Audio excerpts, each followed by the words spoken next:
Olá, sejam bem-vindos e bem-vindas a mais uma aula do controle químico de qualidade. Hoje nós iremos falar sobre análise de sucos. Nós vamos dividir esse momento em 3 atividades. Agora eu irei fazer uma introdução, apresentando as principais definições que a legislação prevê para esse tipo de material. Em seguida, nós iremos ao laboratório, onde iremos acompanhar 3 experimentos e depois voltamos para analisar os resultados desses experimentos, ok? Então vamos fazer uma introdução sobre o que é que a legislação diz sobre esse tipo de material. Então, primeiro, será que quando a gente chega em um supermercado, nós sabemos, o que é que estamos consumindo? Então é importante que a gente leia as informações que normalmente estão no rótulo.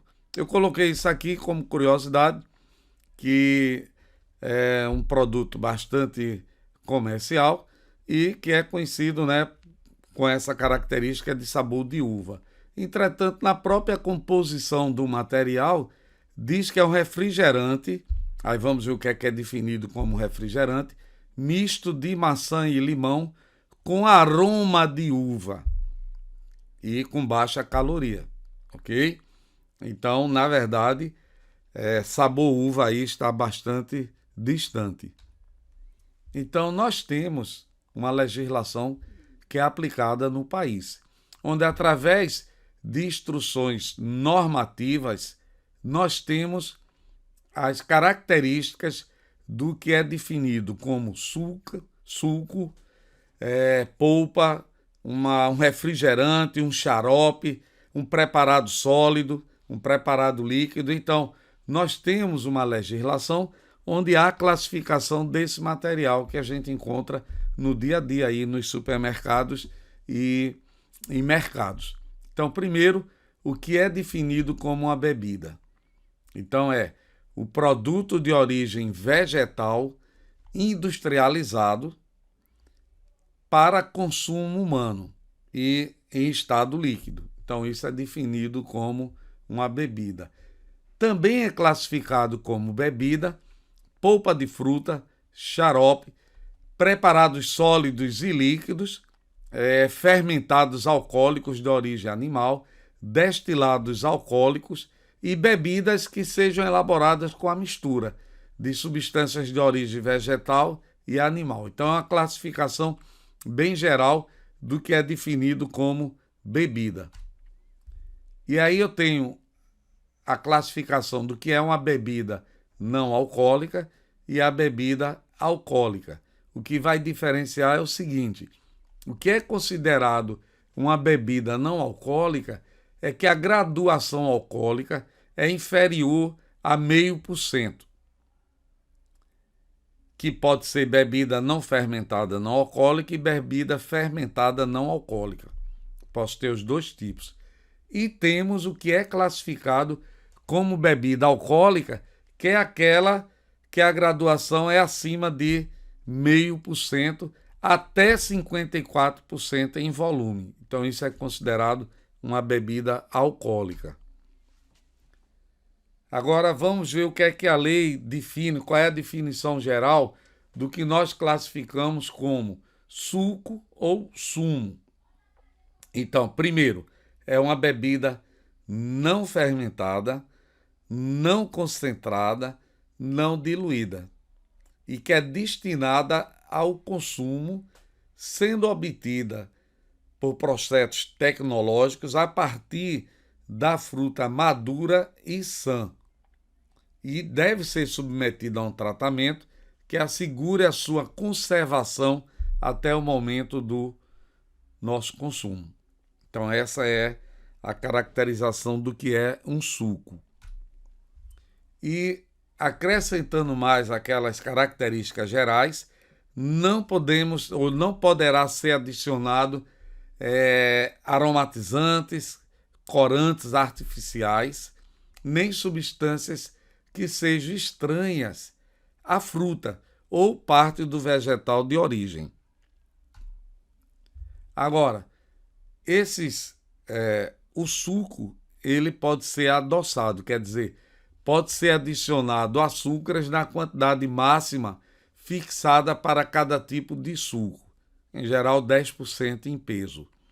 E existe o suco adoçado, mas existe o suco integral, que é característico por não ser permitido a adição de açúcares. Então, o suco integral ele é mantido na sua concentração natural, sem adição de açúcar, sendo vedado o uso dessa designação de integral para o suco reconstituído, que a gente vai ver a seguir o que é o suco reconstituído. De acordo com a concentração, esse suco ele pode ser concentrado e ele pode ser reconstituído, que é o suco obtido pela diluição do suco concentrado, até a concentração original do suco integral. Então, nós podemos concentrar o suco, aí temos ele classificado como suco concentrado, e aí fazer a diluição, reconstituir ele até a concentração do suco integral. E um detalhe, a legislação prevê que esse material reconstituído ele deverá conservar os teores de sólidos solúveis originais do suco natural, do suco integral. Ok? E a famosa polpa de fruta que nós compramos, né? É o produto não fermentado, não concentrado, obtido de fruta polposa e que a legislação garante o mínimo de sólido em suspensão, dependendo da fruta que vai compor a polpa. E temos o néctar, que é simplesmente uma bebida não fermentada obtida pela diluição em água potável da parte comestível do vegetal ou do seu extrato, e aí adicionado de açúcar ou também pode ser gaseificado. Então, néctar é uma diluição da parte comestível do vegetal. Já o refresco ou bebida é diferente. É uma bebida não fermentada, mas que é obtida pela diluição do suco de fruta, polpa ou extrato vegetal de sua origem, com ou sem adição de açúcares, ok? Podendo também ter a adição de gás carbônico, ser um refresco gaseificado. Então, o que a maioria que a gente vê, uma boa parte lá daqueles produtos comerciais que a gente vê lá, na verdade são o que a gente chama de refresco, porque é obtido a partir da diluição do suco de fruta. Já o refrigerante, propriamente dito, se caracteriza por ser uma bebida gaseificada, obtida pela dissolução em água potável do suco ou extrato adicionada de suco e obrigatoriamente saturado com dióxido de carbono de alta pureza. Já o xarope, ele é obtido pela dissolução em água potável do suco de fruta, polpa ou parte do vegetal, com açúcares, tendo uma concentração mínima de 52% de açúcar. Isso é o que compõe o xarope, né? E tem também o xarope de suco, ou que é chamado de squash, que é o produto que apresenta um mínimo de 40% do suco de fruta em peso, ou polpa em peso, tá certo? Então, veja, é só uma classificação geral, o que a lei define cada material desse, e nós vamos, né, eu queria fazer um convite a vocês, para vocês assistirem, né, um vídeo que gravamos lá no Laboratório 16, com a participação, né, do professor Aldo, da professora Michele, sobre algumas determinações em suco de laranja. Na verdade, nós não analisamos o suco de acordo com a definição, nós analisamos um refresco, já que é um produto comercial e que é diluído a partir do suco. Então, no laboratório foram realizadas a determinação da acidez, de sólidos solúveis e do teor de vitamina C, que é comum em suco, ou ácido ascórbico. Aí nós vamos assistir esses experimentos, que foi gravado, e aí nós vamos retornar para analisar os dados obtidos em laboratório sobre essas 3 determinações, ok? Vamos assistir o vídeo? Então agora vamos fazer a determinação do Brix. O Brix ele dá uma ideia do teor de sólidos solúveis e através da relação entre o teor de Brix e a acidez titulável, teremos uma ideia da maturação dos frutos, do açúcar. Então para isso, usaremos a técnica de refratometria. Esse é um refratômetro portátil. Aqui eu colocarei a amostra, de 1 a 2 gotas da amostra.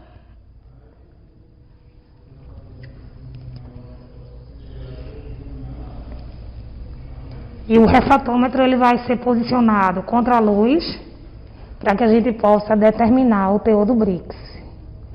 Então aqui eu estou fazendo um ajuste de foco para determinar o resultado. Então o teor de Brix deu 11%. Pessoal, agora nós vamos fazer a acidez no suco. Então o que é que nós vamos utilizar aqui? Aqui eu tenho uma amostra de suco de laranja, ok? Que eu já coloquei um pouco aqui. Vamos utilizar também hidróxido de sódio padronizado e indicador fenolftaleína, ok? Então vamos fazer a acidez. Inicialmente nós vamos pipetar 25 ml do suco para o Erlenmeyer. Lembrando que essa determinação deve ser feita em duplicata ou em triplicata. Então vamos pipetar aqui. Tem que ter todo cuidado, né, para não passar da marca.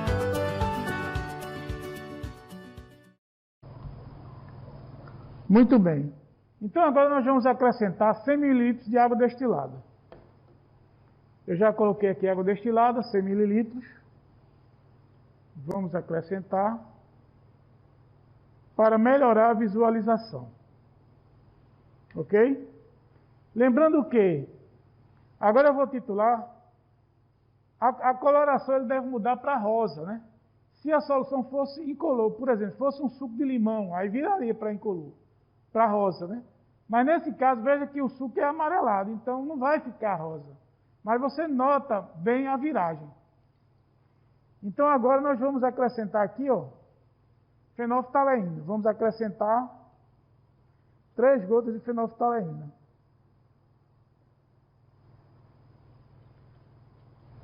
Você observa que praticamente não alterou nada, porque a fenolftaleína em meio ácido fica incolor, né? Como o suco está amarelado, então fica amarelado. Aqui eu tenho uma bureta, eu abasteci ela com hidróxido de sódio, já padronizado. Claro que tomei todo cuidado, né? Fiz a ambientação. Bureta zerada. Vamos iniciar a titulação. Até a primeira coloração de viragem. Então você observa algumas gotas no meio rosa, né? Essa aqui é a coloração. Veja que ele não ficou um rosa, né? Por conta de que a solução ela já era amarelada, mas a gente nota que realmente houve a viragem. Ok, pessoal? Pronto. Vamos fazer a titulação em duplicata. Ok? Vou fazer a segunda titulação e depois nós vamos fazer os... Bom, pessoal, estamos aqui no laboratório para fazer vitamina C, né? Quer dizer, determinação de ácido ascórbico. Então, o que é necessário para a gente fazer a vitamina C? O suco, ok? Esse suco você tem que abrir na hora para fazer, porque a vitamina C, ela se degrada facilmente, né? Então, ela se oxida. Então, é bom você abrir na hora. Vamos utilizar aqui o iodo para titular. Afinal de contas, é uma iodometria que nós vamos fazer. E vamos utilizar o amido como indicador. Ok? Então, inicialmente, vamos pipetar aqui 50 ml da amostra do suco. Ok? Então, com todo cuidado, né, com essa piparca, para você não passar. Como o volume é muito grande, veja que demora um pouco, né, até você succionar. Então, aqui. Feito isso, nós vamos acrescentar aqui meio mililitro de amido.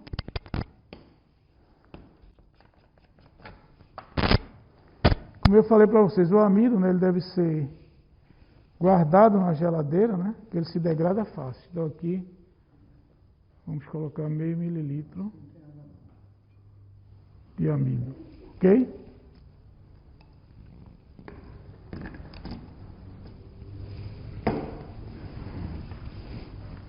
Vamos homogeneizar aqui e vamos iniciar a titulação. Aqui nós temos a bureta âmbar, né, que eu já abasteci com iodo, ok? Então vamos começar a titulação. A viragem ela deve ser para azul, porém observe que a solução ela é amarelada, né, então não vai ficar azul. Aqui ela vai ficar um pouco marrom, ok? Então, bureta zerada, já foi ambientada, então vamos lá. Com todo cuidado, porque o volume que você gasta é um volume pequeno. Aqui virou, ok? Vamos fazer a segunda titulação e vamos à sala de aula para fazer os cálculos. Bom, vimos no laboratório, né, os 3 experimentos e agora vamos analisar esses dados.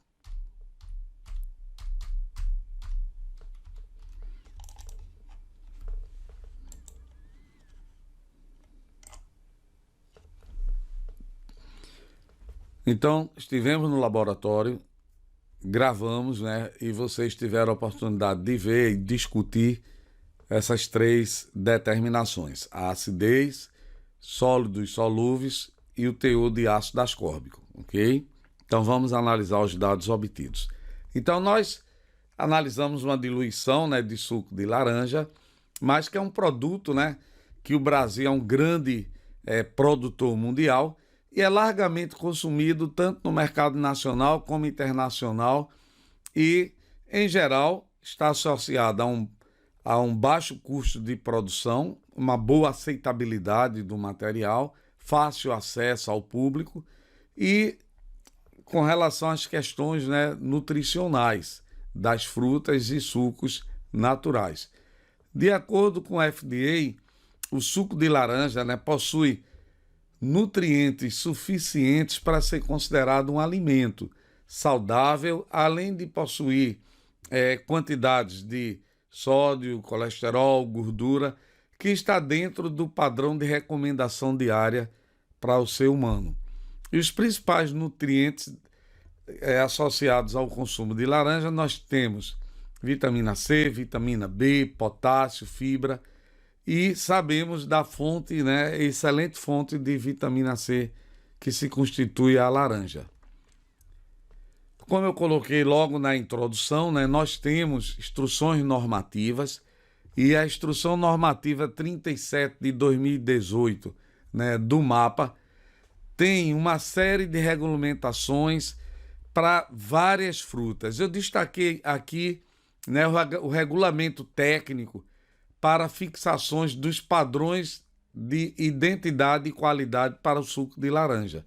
Então, esses padrões são definidos nessa instrução para mais de 60 tipos de frutas, para a gente ver o que caracteriza o suco. No caso do suco de laranja, então, tem essas características mínimas. O Brix, que vocês viram, né, o mínimo 10, a relação Brix-acidez no mínimo 7, ácido ascórbico miligrama por 100 miligramas, 25, e açúcares totais 13, além de óleo essencial, ok? Bom, isso para o suco. A determinação, a primeira que nós fizemos, foi a determinação de sólidos solúveis, ou o percentual de Brix, que é aplicável em amostras de sucos com ou sem a presença de sólidos insolúveis.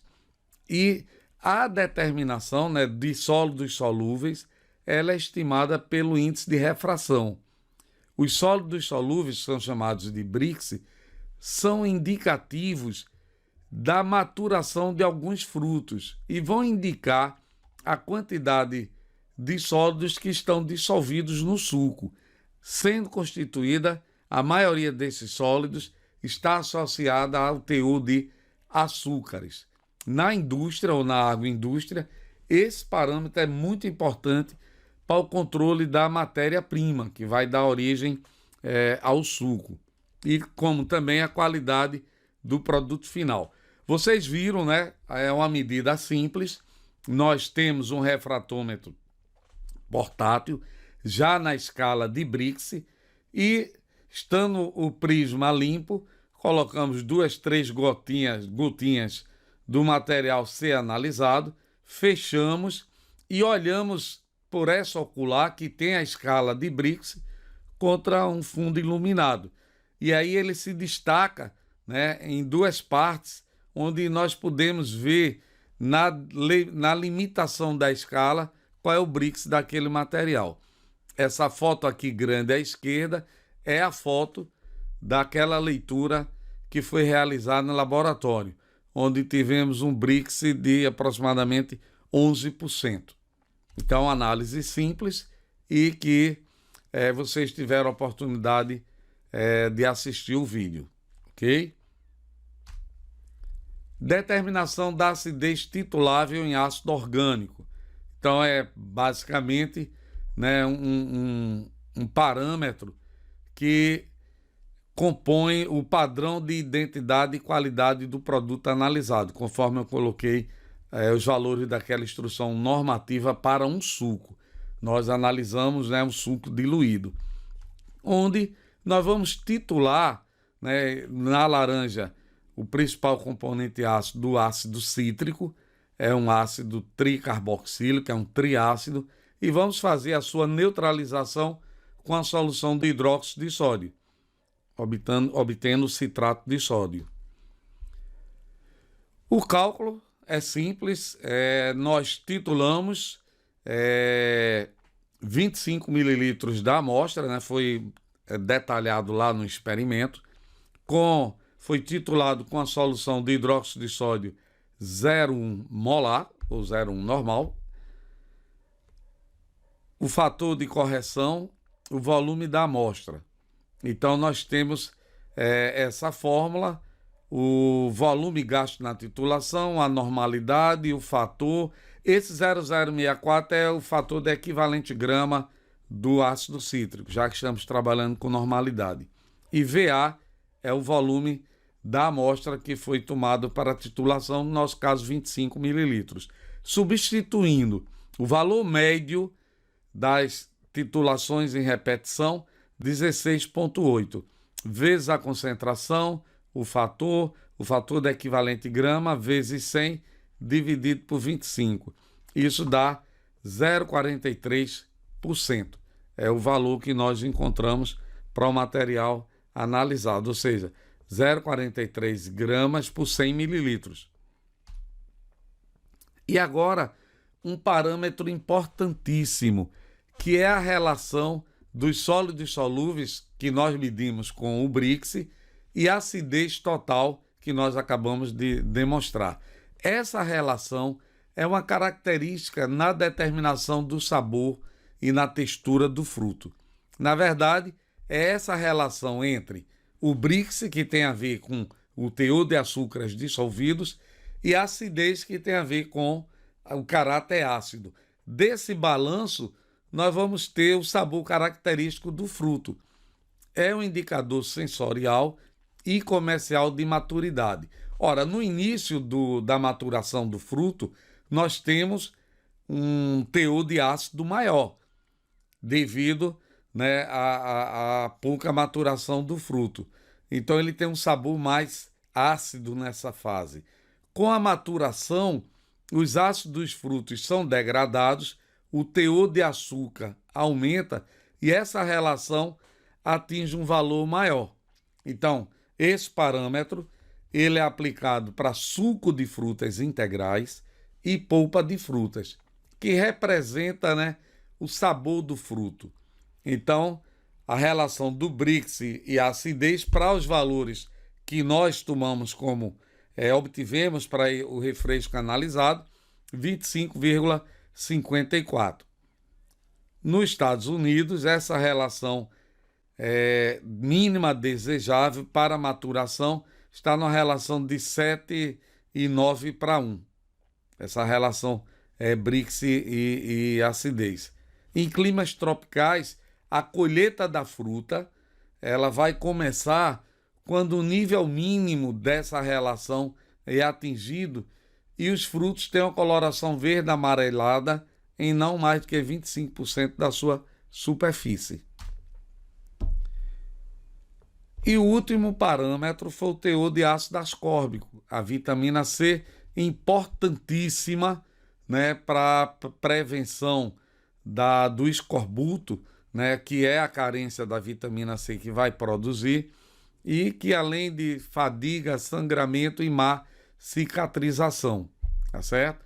A vitamina C é um antioxidante, ajuda a manter, né, a pele, o tecido conjuntivo e estimula a absorção de ferro no intestino.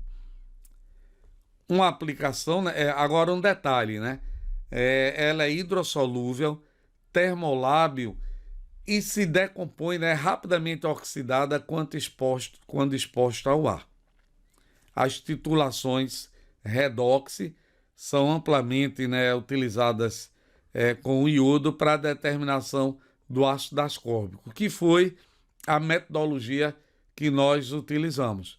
Nós titulamos, né, a 50 mililitros da amostra. Vocês observaram o nosso companheiro, o professor Aldo, né, fazendo a titulação de 50 mililitros com o iodo a 1%. E o cálculo é uma estequiometria simples. A titulação do ácido ascórbico com iodo, nós gastamos o volume médio das duas titulações, 1,2 mililitros do iodo a 1%. Ora, 1,2 mililitros de uma solução de iodo a 1% quer dizer que contém 0,012 gramas do iodo. É o que nós gastamos para titular aqueles 50 mililitros da amostra. Pela estequiometria, 1 mol está para 1 mol, 1 mol do ácido ascórbico 176, para o iodo 254. O iodo que foi utilizado, 0,012, está para X, que é a massa de ácido ascórbico encontrado nos 50 mililitros analisados. Eu converti essa massa de grama para miligramas, ou seja, nos 50 mililitros nós encontramos 8,3149 miligramas de ácido ascórbico, que corresponde a 16,62%. Ok? Então, gente, era isso que eu queria, né, mostrar para vocês. Estivemos no laboratório, fizemos esses 3 experimentos, discutimos e aí nós vamos, na próxima aula, nós vamos analisar leite. Nós fizemos a análise de leite e vamos seguir o mesmo padrão. Nós vamos dividir em 3 segmentos, ok? Então, pessoal, até a próxima aula.